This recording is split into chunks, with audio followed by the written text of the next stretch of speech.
All right, good afternoon, ladies and gentlemen of the internet. Welcome to our weekly interview and performance series. Today, we have the wonderful drummer and composer and educator, man about town, Greg Williamson is here with us today, ladies and gentlemen. Greg, thank you for joining us. Ladies and gentlemen, thank you for having me. Good to see you again. So we've done one interview already with Greg, and so what I want, if you missed it before, it's up on our YouTube channel. You can watch it again. He has a lot of very insightful things to say about how he began playing music and his start here in the Northwest and being on the road and all these types of things. So if you missed that, go back and check it out. I promise you'll enjoy it. So today is going to be kind of an extension of that. And we're kind of going to delve into several different things and kind of jump all over the place. But if you have questions for myself or Greg, please put them in the comments, and I'll do my best to get to them.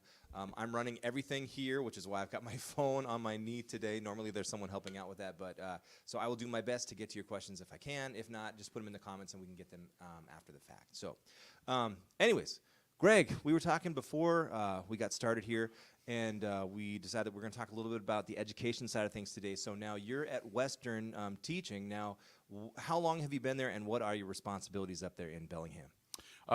Western Washington University in Bellingham. I was an undergrad there in like 83, 86, so I was a student there. Got my jazz studies degree.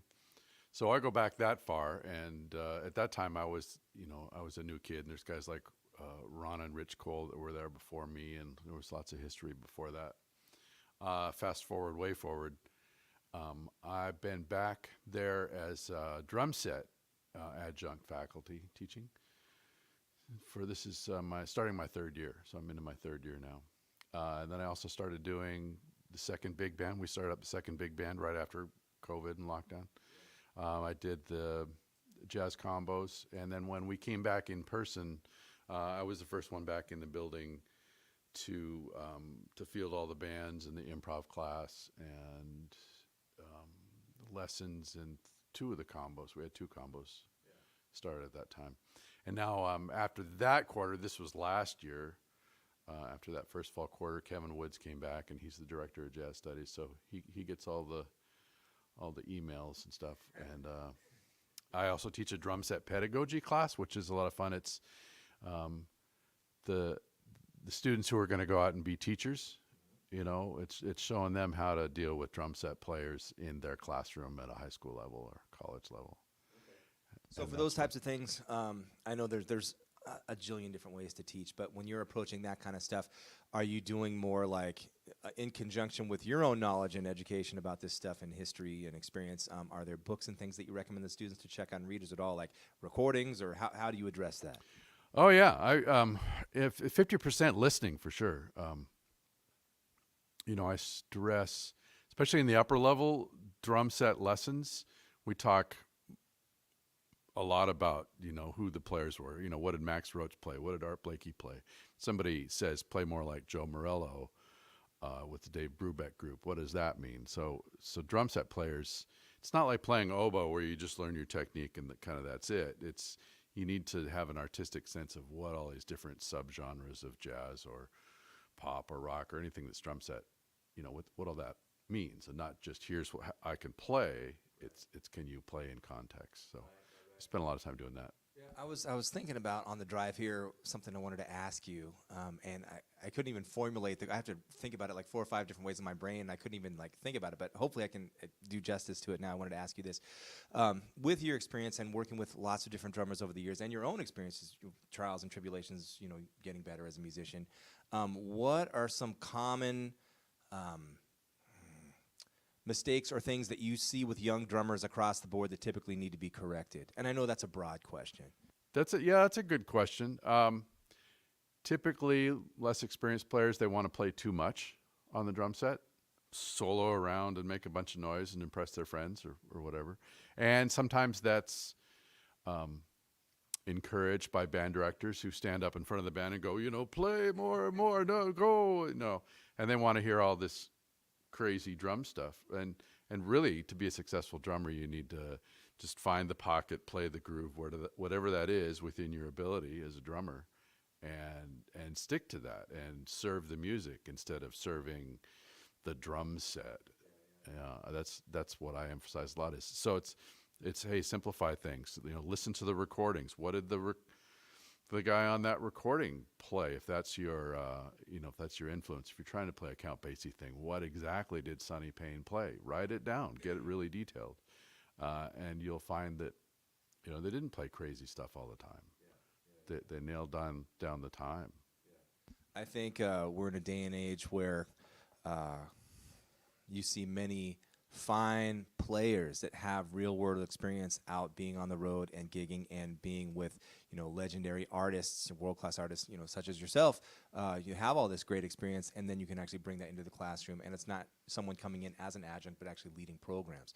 And you see more and more of that now than you used to see, and I think that's great. And where I'm going with this, and this is not trash talking at all, but many times in my own experience, I've gone to work with programs, and you can tell that there's someone maybe leading the jazz band that doesn't really have a lot of experience. Maybe they studied jazz band in college, but they don't really know about the real world of gigging and what that is and what that means. And I think that's, having someone of your experience coming in and doing something like that, that's invaluable to have as a student for someone to look to for, like, what's the real world like? I mean, here's the classroom and what we have to do here, but what's it like out there in the real world? Yeah, and I think a lot of students and other faculty, appreciate that having that experience. I remember when I was younger, kind of in college, music education was a thing, and I was a music ed major, I think for 1 quarter. I didn't tell my folks, I quit. But I realized right away that I wanted to be a player, and that what I thought of as music ed people, I thought weren't players. They were less experienced and less about playing, and they were more about, whatever the education was. And I was a little short-sighted in that, because I certainly had some really great music ed people when I was younger who influenced me, but they were also really great players.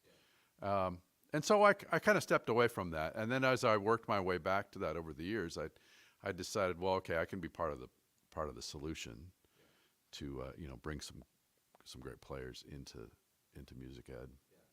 Well, and I think the cool thing, I've just noticed lots of different artists around the U.S. I can't speak to other countries because it's not my area of expertise, but it seems to be there's a lot of great artists that are taking up positions as educators and still finding time, to tour and play and all that. It might not be the same as, like, being on the road when your 20s and being gone all year long, but still making a go of that, being able to find balance between life teaching and life performing and doing the rest of it as well.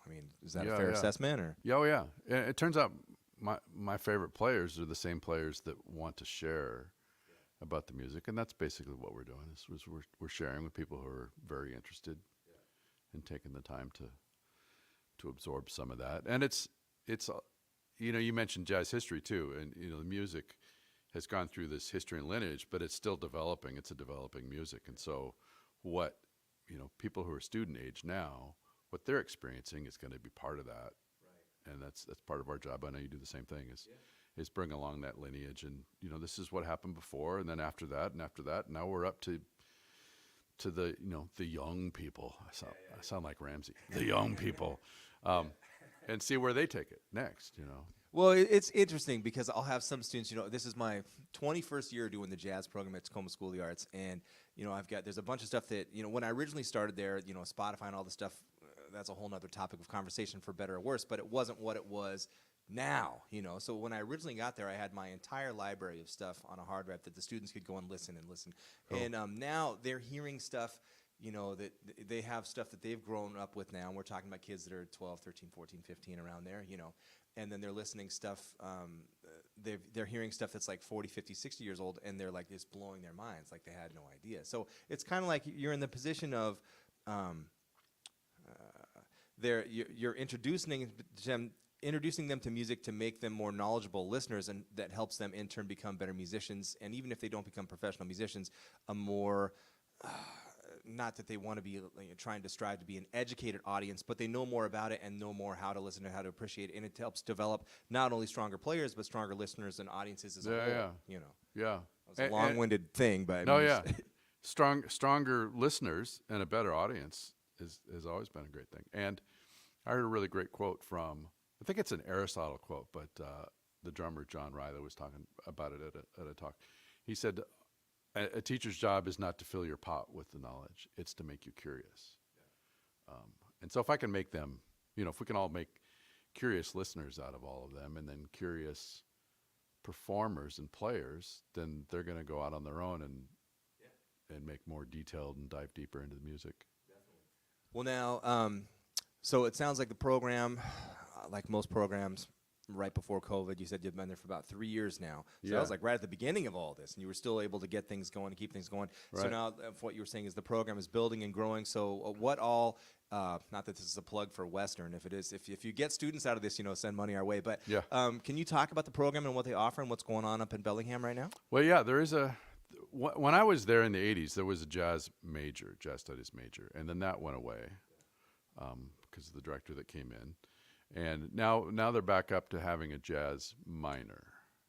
And in some ways, it's a lot better than what it was when I was there. When I was there, I played a lot of drum set, but there was no drum set teacher, or nobody that even knew or addressed that. Sid Potter was the closest to that. He would, he'd give me records and here, check out this Duke Ellington record. Check out Art Blakey. It's the first time I'd really heard Art Blakey was Sid giving me a stack of records. And I still kind of have that same approach. But now I teach drum set, so students can be percussion guys and gals, and also drum set counts. It's not like they have to pretend they're something else. So I think that's a lot better. We do not currently have an upright bass player who's a jazz player, which is kind of a drag. But there's sax teachers, and Kevin Woods teaches trumpet and improv, and so there's a lot more kind of jazz instruction going on, a lot more jazz examples. There's still some issues with kind of in the department. Everybody kind of does really good at their own thing, but as a jazz guy or as the drum set guy, kind of on one floor, on one level, which is lower level 2. It's not really basement, but the string people are on the next floor up. We don't always know what they're doing or when the symphony concert is. And I want to know that stuff. I want there to be this huge kind of community of rooting each other on. And the students have that a little bit. But other places I've been at, there's a really strong kind of inter-community between all the factions. Well, I mean, we're not comparing apples to apples. I mean, because you were at Central, right? Yeah, Central I was has Central for a couple of long history of a huge, program for forever and ever. I know Western's kind of going back and forth, but it sounds like it's building and building and building. If I understand correctly. I think the program at Western is really strong right now, and we're getting a lot more students and getting. I would say I've got different students that ask about places to go, and I always mention Western, and you could say, I mean, one difference. In terms of like being on the scene and playing is, again, this is not talking trash about any place here or there. I mean, Ellensburg has a strong place, but you're in Ellensburg, at Central. Western, there's a huge community of just music in general in Bellingham, and you're very close to Vancouver, BC, and they've got a bunch of great music, including, Corey Weeds and all the stuff he brings, headliners from all over the place constantly. So it's a very short drive. So, I mean, there's that is a feather in its cap, I guess I would say, to have. Yeah, and in Bellingham, there's a Jazz Center of Bellingham, which brings in every Wednesday or every other Wednesday national acts. And I wish some of the students would be able to access some of that more easily. A lot of times, we had Dick Oates was there the other Jim Rotandi a couple weeks ago, and none of the guys made it down because they had a string concert that night, or the orchestra was the same night. It's like, oh man, I flew to New York to go hang out with those guys and see those guys to get my immunization of New York jazz, and here they are in your backyard, and you're not able to go see them. So that happens everywhere, but it's definitely more accessible, I think, in Bellingham, and it's an hour and a half to Seattle. I used to make that drive all the time to see jazz guys. All right. Well, can we talk a little bit?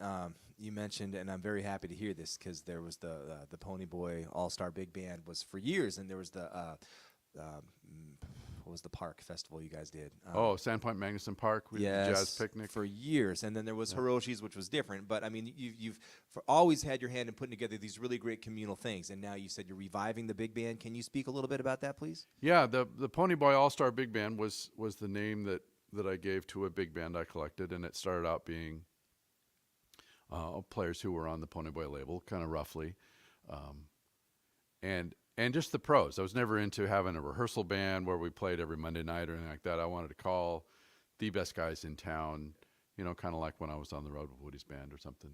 And, here's the gig and here's the charts. And we did a lot, Don Rickles shows and Bob Newhart, and, contracted those kind of big Vegas shows that had the big band behind them.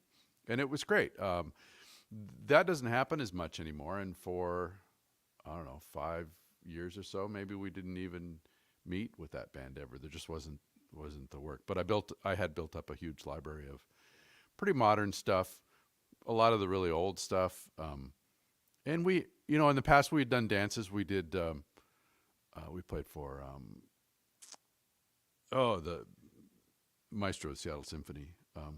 We played for a couple, Gerard Schwartz. We played for his daughter's wedding, some really fun kind of social events like that.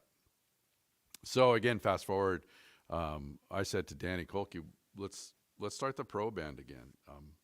Can we do it here at Boxley's? How could we work that out? I always wanted to pay the guys, something that would keep them interested, so they would keep the date on the calendar. I don't want to fuss around with getting subs all the time, and that's still a little bit of a challenge. But he stepped up and found a creative way to pay 16 guys what they wanted on a Thursday night, and then we moved it to Fridays. And so now we're doing the third Friday of every month. Okay. So for people that don't know, they can catch the band third Friday of every month at Boxley's in North Bend. And yeah. Is there a cover charge or no it's cover open? charge? And it's streaming online. Jazz Clubs NW, jazzclubsnorthwest.org. Now I'm assuming seating there, it's first come first serve. Is that correct? Yeah. So the band takes up a couple seats for sure. 16 guys on a stage about that big. So we take out one of the couches.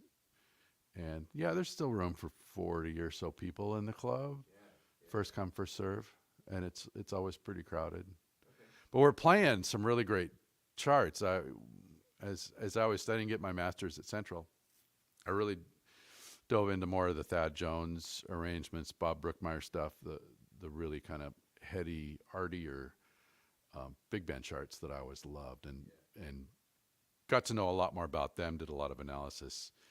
Did a lot of history and, what came first and why this was written after that one and, who came out of Basie's band and all that stuff. So we're playing a lot of those charts now. We're doing the hardcore Thad Jones, Bob Brookmeyer stuff. And then some of the people in the band are doing some more writing and there's some more originals. And it's not for the faint of heart, for sure. The first time we got together last spring, I described it as an antidote to all the Count Basie kind of easy high school learning charts that a lot of us have gravitated towards, because you can teach so much in a Basie chart. Yeah. It's swinging and it's hard. Yeah. It's swinging hard, but it's easy to grasp. It's easier to listen to. And after a while, you go, okay, I got the easy stuff. I want to play the hard stuff again. Well, what about Groove Merchant? Okay, sorry. What about Groove Merchant? All right. Well, I have a question for you from your time in Woody's band and all the time on the road and also being a composer and arranger yourself. Who are some of your favorite arrangers? Let's say, let's do a two-part question. Some of your, from the old school, that maybe are no longer with us, some of your favorite arrangers. And then also, who are some of your favorite modern arrangers? Old school arrangers. Wow. For some reason, I thought of Tiny Khan. Tiny Khan was a drummer. He was kind of a disciple of Mel Lewis. Or maybe the other way around. They were about the same age. I think Mel would say was a little bit younger. And he wrote some great arrangements. Al Cohn, all the guys, Bill Holman, all the guys that wrote for Terry Gibbs' Dream Band. That was when, Count Basie and some of the early Basie arrangers like Frank West and, Frank Foster, the Franks. When some of those guys started leaving those road bands in the 50s and 60s, they ended up in LA or New York, and then were in town writing for kind of the next modern level of big bands. Yeah. And some of those bands were like the Terry Gibbs Dream Band. So it's a little bit like Basie and Woody Herman. Some of the Woody guys ended up in LA in that band. Yeah. Med Flory wrote some really killer charts. I know Rams has talked about, he's got some stuff. Dennis McCrell, I don't know if that's... Yeah, Dennis is a more modern player. He was the drummer with Basie, and then he wrote some charts later on that were kind of Basie plus a little more modern. Yeah. So those are some of the old school guys I think about.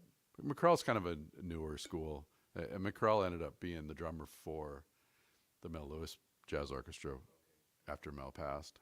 Yeah.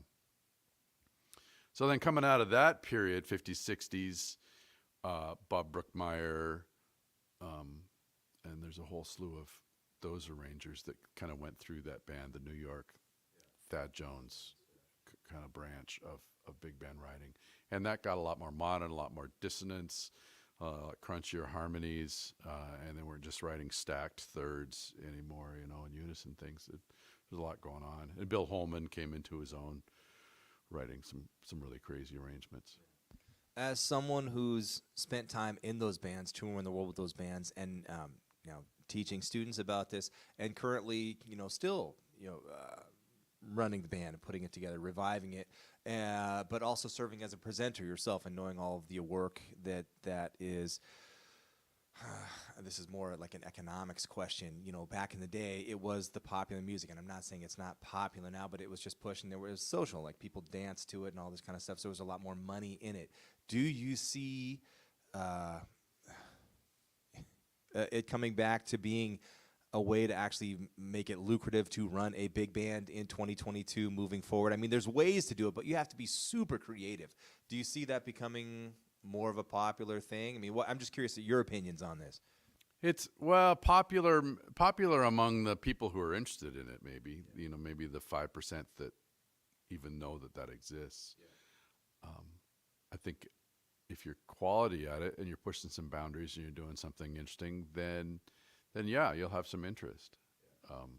And you do have to be a lot more creative or get funding from places beside cover charge or record sales. All that's kind of gone away. But like Maria Schneider's artist share kind of funding model where they're setting up, some private donations and people spending money on the releases beforehand and buying into different levels of kind of participation where you get to see some scores, even get to see some private interviews, things like that. So there's a lot of ways to do that, and with a funding organization like Jazz Clubs Northwest, they've tapped into some money and grants, and they're able to pass that on to the different jazz players on different nights. Well, it's almost like back in the day, like in Italy, you had a patron, you had an artist that yeah, the patrons right. liked, then they support them, Yeah.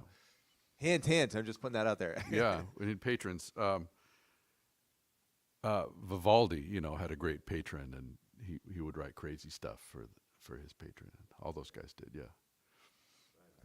Very cool. Well, can we talk a little bit? Let's talk about Ponyboy Records. I think we discussed it briefly last time, but let's dig into that. So what does it look like in 2022 owning and running a record label? I mean, if that, we don't even use that word anymore, records, but I mean, what would you even call it? A music label. Well, Yeah. what does that entail in 2022, and what does that look like? Well, you can still call it a record album, because an album is like picture an album of photographs. That's an album. So the word album still works. CDs, that was the latest thing, and nobody even buys CDs anymore. But to have an official release, you still almost have to do that. I think on the Ponyboy Records label, probably close to 100 CDs released over the 20 years or more. But maybe one or two a year in the last 4 or 5 years. It's really slowed down. I think a lot of the energy that artists used to put into a CD, now they can put into a live streaming thing like this. you know, that's some promo. You get your music out. A lot of the same bullet points that you would hit with having a CD, you can do with something like this, or recording of a club gig, and you make a nice little video edit and put that up on social media, and that hits a lot of the same things. Or who's the pianist in New York? Emmett Cohen. Yeah, I mean, he killed it with Emmett's Basement Apartment Jazz Club, whatever he called it. Had some great players in there, got a ton of exposure. He wasn't selling anything, but now he's on the road playing a bunch, and he upped his game considerably, I think, through that, from what I could see. So there's still a place for an official CD release. It's still the best way to get your music to a radio station or a club owner, just to physically hand them a thing. It's still hard to get through the emails and texts and say, here's the link to my electronic press kit or a link to my website. That's still a little bit tricky. Now there's so much going on. Which reminds me of students again, back just like full circle. Students need to be directed in a way, like, because they've got so much to look at. It's all available, but man, where do you start, you know? So cutting through that, I think if you've got a physical CD, it cuts through a lot of that. I think it's interesting. I mean, I book a lot of shows. I mean, work a lot all over the place, different places, all different kinds of things. And there's not like a one-size-fits-all. Everybody's personality is different. Some people want a physical CD. Some people want it all electronic. It's like you have to have everything at the ready because you never know what people are going to want. Right. And some people want to come out to a show and see you live in person. You know, it's like going to the store and actually feeling the produce. They want to do that, you know. So I don't know. It's a tough thing. But, yeah, it's interesting to hear your opinions on that because that's definitely valuable advice for people looking to do more of that type of stuff. Yeah. It's funny. We've got a really good distributor, Burnside Distribution, in Portland, and they came out of Music Millennium, which was a really cool record store in Portland. And I get nice detailed reports from them about physical sales and about some internet sales, and it's always very low. Like, and for it'd be like, okay, you sold 1 CD this month out of 100 CDs, you know. You sold 2 CDs that month, you know, and then I'll get a check for $13, which is great. You know, I probably owe you $7. But this last month, for the first time ever, both reports, the physical report said 0.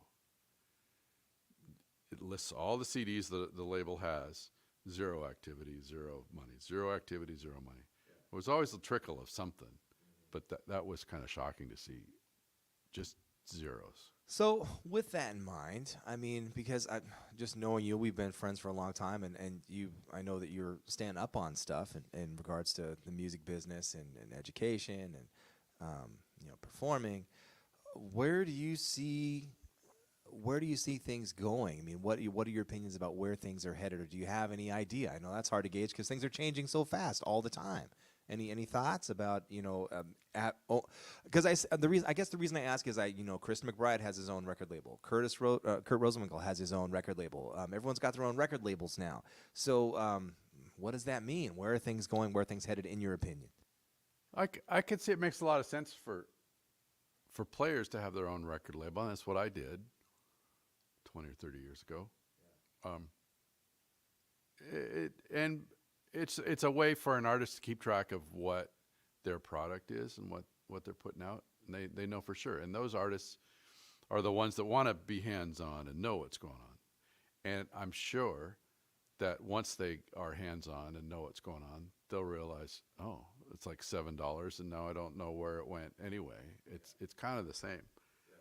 I think anybody that wants to have their music out there or be a player and have some input to what's next for them, they're going to find a way to put something out to whatever their crowd is, whatever their audience is.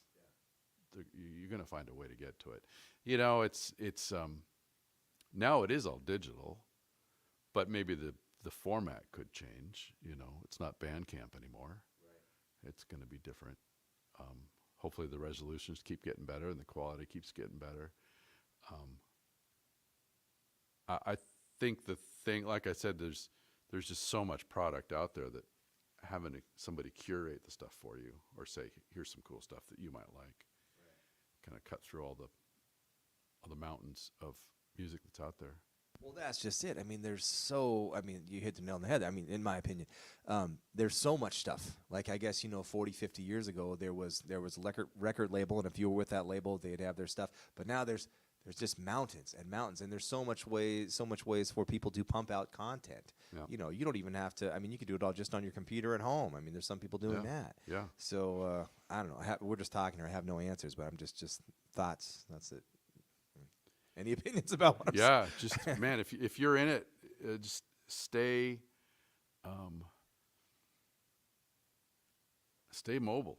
Being able to move and there's an opportunity, and I could go onto that platform, or here's my music and I could put it there, or here's my music and I could put it on an LP now. And there's some retro people that like retro stuff. Well, I'd like to switch gears if it's not too much trouble.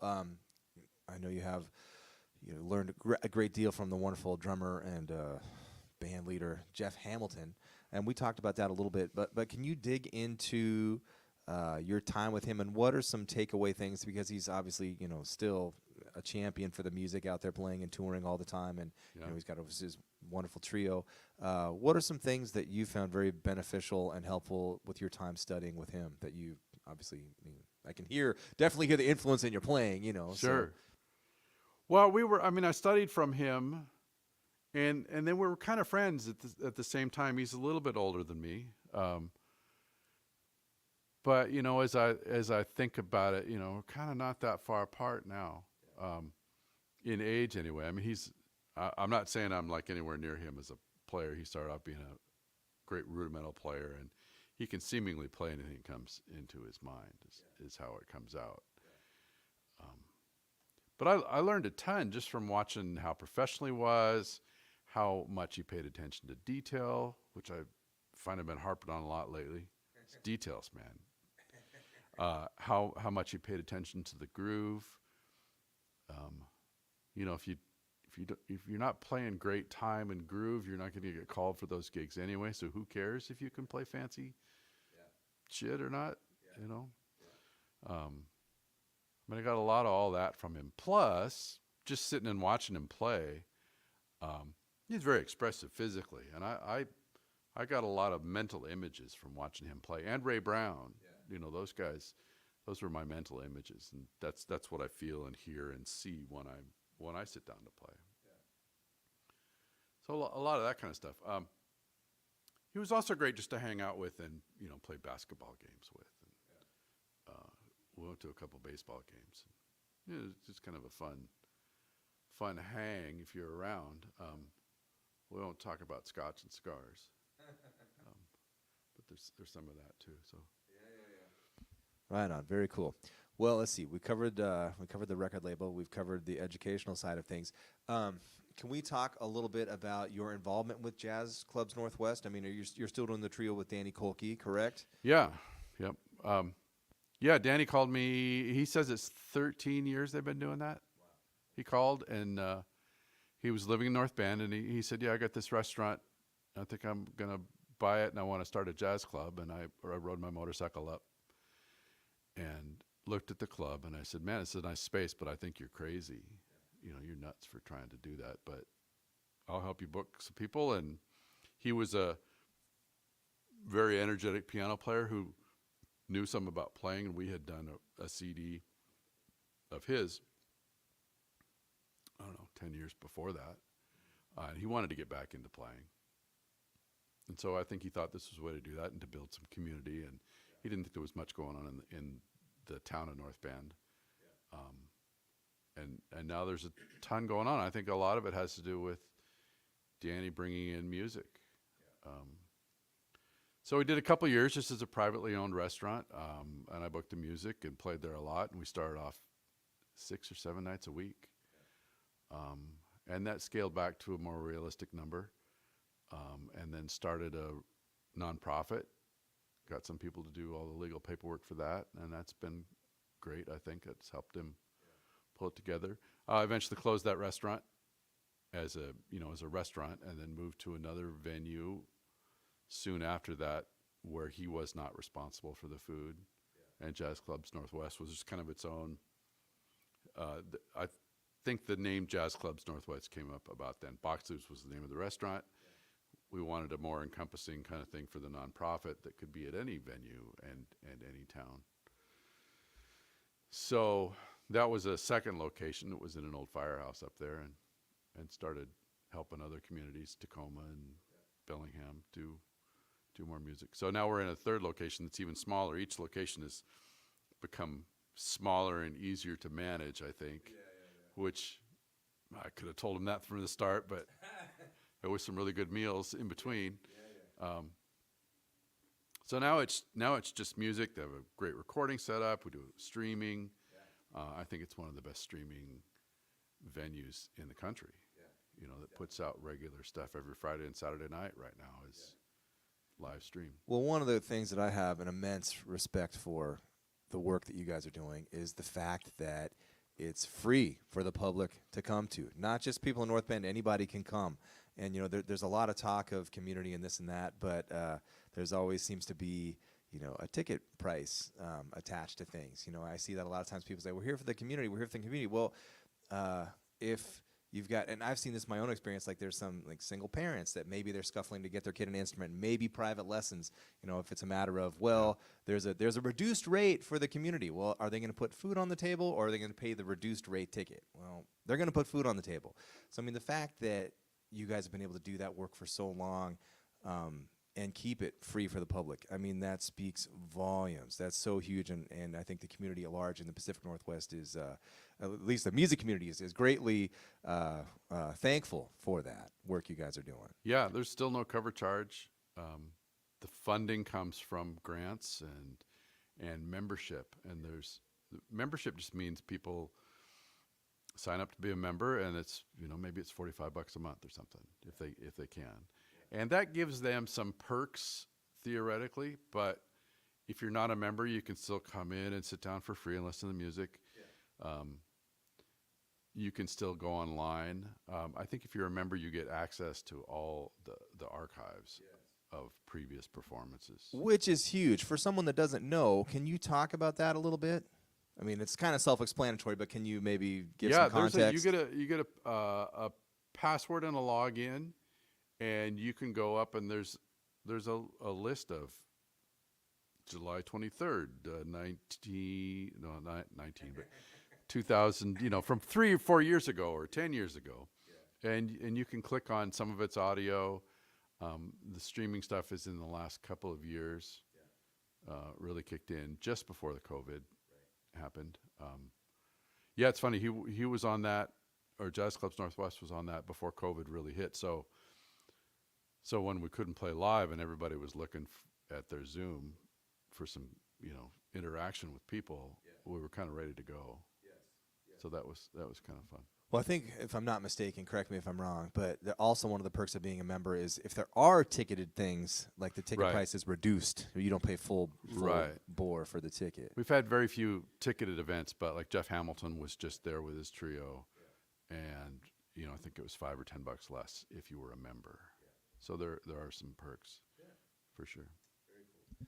Well, we're getting close. I'll ask for another bombard you with questions for another 5 minutes or so. But if you have any questions for Greg and I, feel free to. I'm doing my best to stay on top. Sometimes my phone gets behind here, but if you have questions, put them in the comments, and I'll do my best to add them here.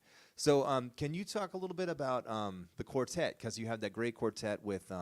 Alexi, and I think it was Michael Glenn, and maybe John Hanson, correct? Yeah, well, the quartet, John Hamer was the bass player when I started quartet, Hanson, Alexi, Paul Gabrielson has done it lately, last couple of years since Hamer left us for the Jeff Hamilton trio.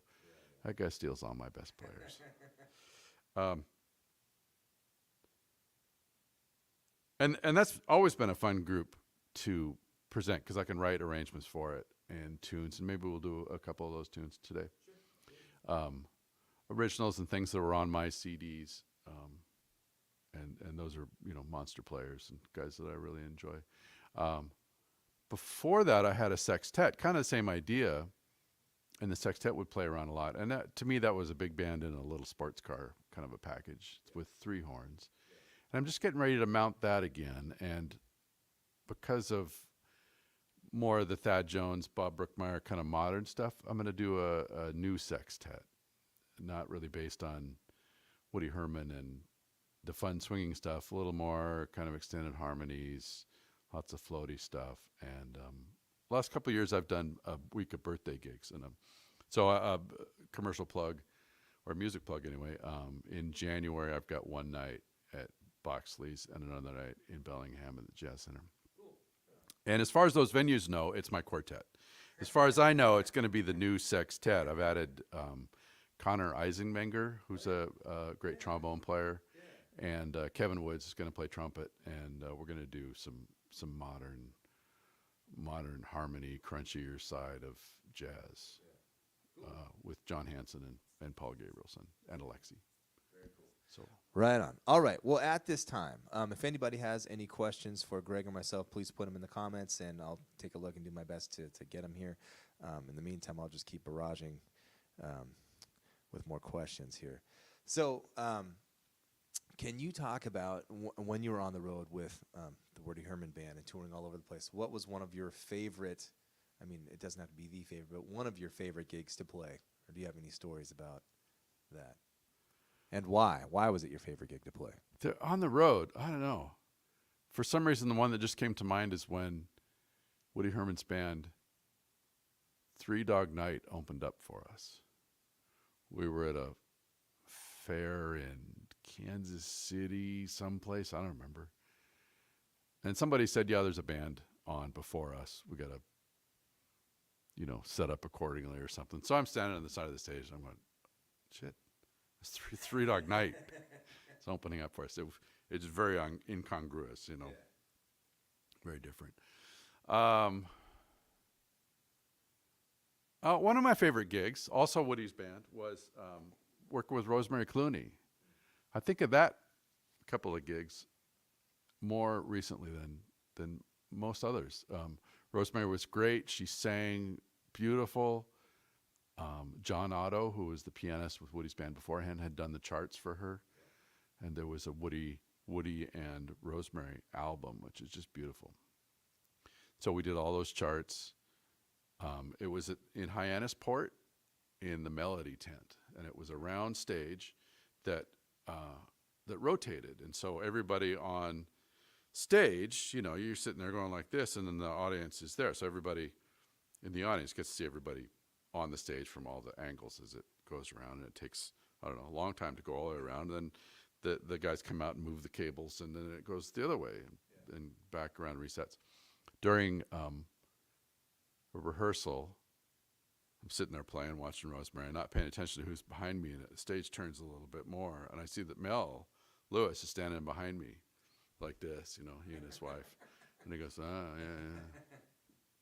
So we exchanged some pleasantries, and I'd already studied with him some, and I would hang out with him when I was in New York, but I had no idea he was going to be there. Yeah. And I read in his book later that he and Rosemary Clooney were really good friends. I guess she was one of his favorite singers. He didn't like working with singers too much, but Rosemary was, really on the ball and sang great. And so they always got along really well. So I imagine he came there to see her and say hi and all that. All right, let's go to the other end of the spectrum. What was one of the worst gigs playing in that band? Like horror story, just mess. What do you got? Oh, man. I'll tell you later. Off camera. Well, is the one that you can share? I mean, because I'm sure, Oh, yeah. children will watch. Do you remember a pop artist named Jewel? Yes. We opened up for Jewel in a shopping mall at noon in like Indianapolis somewhere. Hit and run. So we played the night before, deadheaded on the bus, which means you're sleeping on the bus like this and your neck is in the most unnatural position. And get to the shopping mall, set up, bright lights, and there's Jewel sound checking, and oh my God, it was, that was one of the worst days of my life. Fair enough. Fair enough. Well, also while you're here, get the benefit of your experience. You know, we've talked about you've worked with, and it's on the bio at the beginning of this post. I mean, all the different entertainers, and many of them that you've worked with, but in particular, like comedians Don Rickles and things of the nature. And I'm sure you've got some stories about working with them. Any that you care to share that were like fond memories working with? I mean, and it seems like we had this conversation earlier for people that don't. For some context, we were talking about comics from like 40, 50 years ago, all the way up to like modern day, and kind of how just the nature of stand-up comedy has changed. And seems like the older generation was more like entertainers, and it was a different style of delivering the comedy to the audience. Yeah. Can you maybe speak to some of the shows that you've done with Don Rickles and his whole MO? And Actually, I'll back up a little bit further even. Steve Allen. I did a lot of Steve Allen Tonight Show recreations where we'd go into a theater, and the band was a piano trio with Paul Smith. Paul Smith, great, who's 6'6" and hands this big, looked like an army sergeant. Yeah. He actually was a Marine, police, whatever. Who are those guys? MP. Yeah. He was kind of like Oscar Peterson style, and my buddy Dave Buer and I were in the trio, and so I was just digitizing an old videotape I found of Steve Allen, and Steve was great. He would, if you don't know who Steve Allen is, just look him up. He was the creator of The Tonight Show, and just sitting at a desk, just kind of talking. It was conversational. He would talk to guests and other comedians that would come out, Louis Nye and Bill Dana, and Bill would do his Jose Jimenez bit, and I stayed friends with Bill for a long time. He would come and do shtick in Seattle when I'd have a gig. He'd sing My Funny Valentine as Jose Jimenez on a gig with Brian Nova or something. He'd hold his side and he'd go, oh, I think I hurt myself. But yeah, those guys, they weren't trying so hard to hit you over the head with comedy and wow, this is funny and look at me swearing and everything. It was kind of lighthearted, fun stuff. And Steve Allen was a great piano player, and he still holds the world's record for number of songs written. 5,000 some songs written. And some of that is he walked around with a little cassette deck, and he would say, oh, here's a song, and he'd put it up on the piano, and he'd go, it sounds a little bit like this, and maybe he'd sing some lyrics, and stop. And then he would send it back to his office, and then somebody would write it out, and they'd submit it, and that was the song. I've got drawers full of cassettes of Steve Allen originals. Yeah, he was always really nice to me. He bought me a piano. He said, how's the piano in your studio? Get yourself something nice, Kind of funny. So the big Yamaha that I have is the Steve Allen Memorial piano. Very cool. Very cool. Right on. Well, we're getting close to that time here. I don't see any questions, so I'm just going to power through here with more questions. But if you have questions, like I said, please feel free to put them in the comments. And sometimes, I take some flack because people said, you didn't answer my question, but sometimes like on my screen here, it just doesn't come through until after the fact. So if you are asking a question and I'm missing it, I apologize, but we will do our best to get back to you. All right. Well, let's talk about, moving forward, you've got the quartet going on. You've got the big band that you're reviving, and you're writing for that. Are there any other projects coming up in the near future that you're working on that we haven't talked about yet? I'm doing a kind of part 2 of my book. We haven't talked about my book yet. No, let's talk about your book. So my master's thesis when I was at Central was to go back and figure out what worked as a drum set private instructor. And most of that for me has always just been sharing what the old guys showed me or what I heard on records. None of it is me saying, here, this is how you should play drums. It's me saying, here, I learned this from so-and-so, or, Mel showed me this or something. Right. So that turned into a book that's available on Amazon. It's called Jazz Traditions. Lessons in Drum Set Teaching. So it really is just that. And the first chapter starts with drop, cymbal, drop stroke, the spang-a-lang, what they called it, ding, ding, a ding, ding, and this is spang-a-lang stroke. The second chapter is what to do with the left hand once you got that going. And it's kind of built on that, how to simplify Latin music and what that means to maybe a beginner drummer and what the differences are. So now using that book in teaching, I realized, okay, there's another page I should have had on this chapter. Here's another page on 12/8 Afro-Cuban that I didn't talk about in the book. So I'm putting those together in a collection. It's one of my next projects. Yeah, and it seems like each one of those things is a world in and of itself. I mean, swing, I mean, that's a universe. Brazilian music, that's a universe. universe. Cuban, I mean, all those things. And then, I mean, there's playing brushes. And I guess the other interesting thing is, as educators, now with the internet and books and all, there's an embarrassment of riches. It's like sifting through what's good and what's not.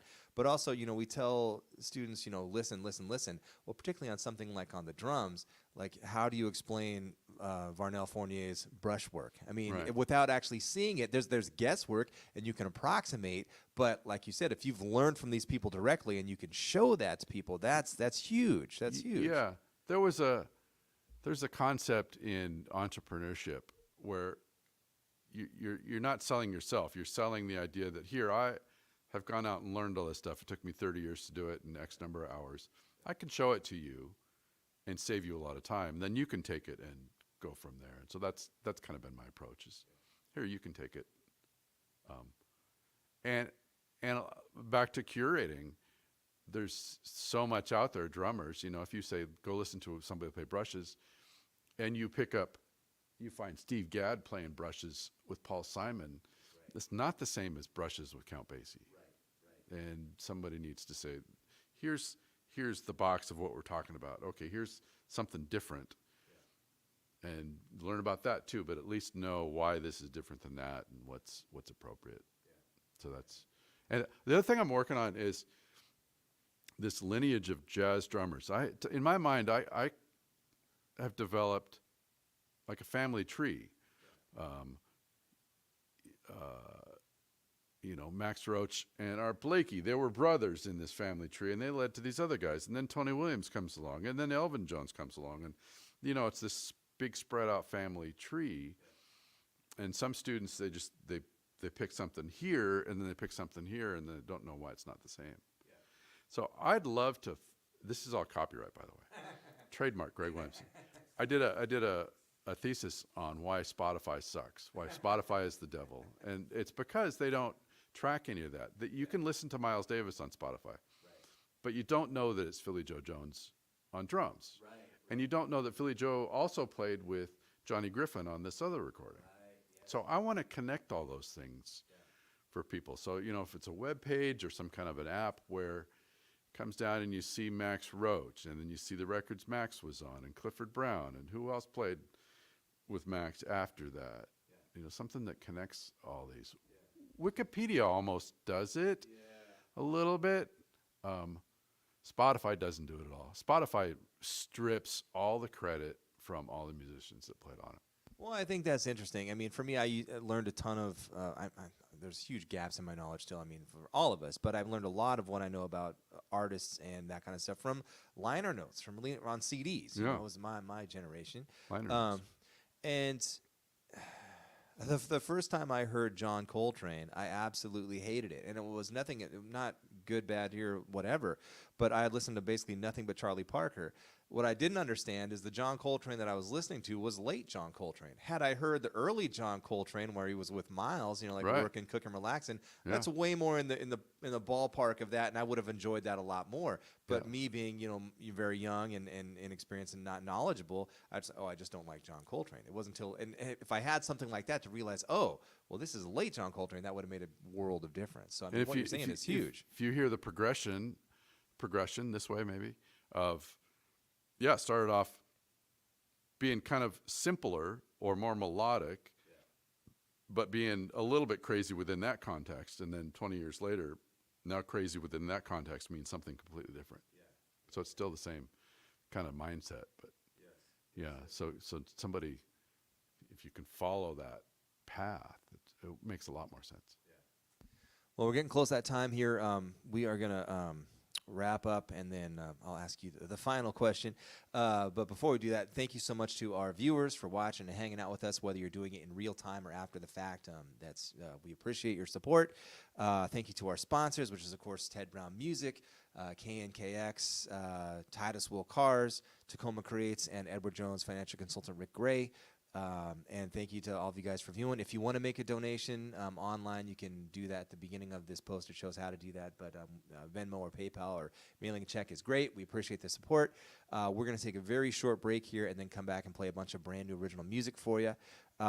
Greg, before we leave, number one, thank you for being our guest again. It's been a pleasure having you again and talking shop. Thanks. And number two, I've asked you this before, but I'll ask you again. If someone was coming to you and was going to ask you about becoming a musician or, living a life as a musician, given where you are right now, with all the experiences that you've had, what are some things that you've found that are that have been helpful for you in your own growth and your own path, and what would you impart to them that you feel is important? I would say dig deep into the music you love, learn the details, geek out about all of it,